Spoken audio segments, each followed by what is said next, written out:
Sekarang banyak ya perusahaan-perusahaan besar sekarang mengalami masalah dan rata-rata kondisi masalah keuangan yang mereka hadapi itu karena faktor hutang ya.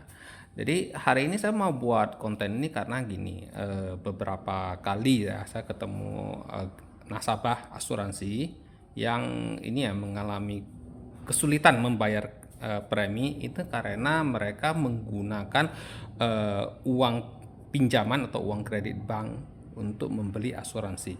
Nah, ini yang saya mau kasih tahu bahayanya ya. Terkadang gini, banyak orang kan tidak bisa menyadari ya, apalagi agen-agen asuransi jahat. Dia kadang justru mengatakan gini, justru Anda punya kredit bank, Anda punya pinjaman, Anda justru memerlukan asuransi supaya kalau ada apa-apa, keluarga Anda tidak perlu menanggung hutang Anda. Iya, katanya gitu ya.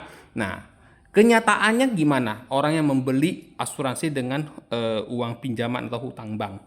Yang ada adalah suku bunganya makin menaik, ya. Itu yang membuat mereka stres dan kadang kebanyakan itu justru sebelum asuransi itu selesai bayar mereka justru lapse karena faktor ekonominya itu. Nah, makanya saran saya ya kalau misalnya mau beli asuransi itu Anda harus pastiin dulu kondisi ekonomi Anda itu meningkat. Jadi ibarat kalau Anda ada pinjaman bank, pastiin dulu dalam 6 bulan konsistennya pinjamannya itu menurun. Berarti Anda mengalami profit, nah Anda mengalami keuntungan. Tapi kalau Anda tidak mengalami hal tersebut, jangan memaksa membeli asuransi dulu. Karena saya tahu orang yang percayalah orang membeli asuransi kalau dengan cara paksa seperti ini, Anda bukan dapat ketenangan. Anda justru makin stres karena apalagi agen-agen jahat yang memaksa Anda membeli dengan premi tinggi ya. Itu justru menambah beban hutang Anda.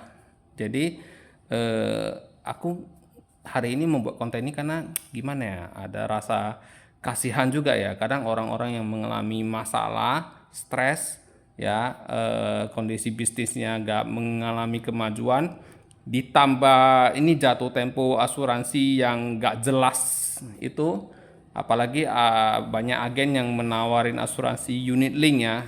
Karena di ibarat bayar murah kan supaya dia bisa ini kan bisa dapat hasil yang besar kan. Ternyata yang sebenarnya yang terjadi apa? Justru dia makin tahun makin naik preminya kan. Nah, itulah yang membuat orang terjebak. Makanya hati-hati ya kalau Anda membeli asuransi. Bukan maksudnya saya bilang saya gak pengen ya.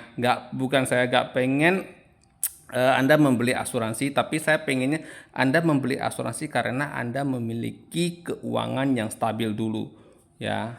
Karena saya gak pernah lah ya, saya merasa senang kalau orang membeli asuransi dia gak selesai bayar, ya. Atau orang yang membeli asuransi karena dia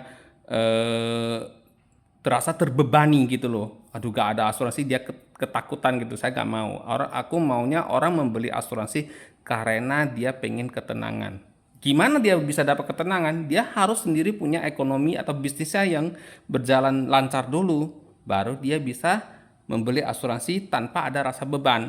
Nah, itu baru benar. Kalau beli asuransi karena ditakut-takutin, itu tidak benar ya. Oke, sekian ya info dari saya. Terima kasih.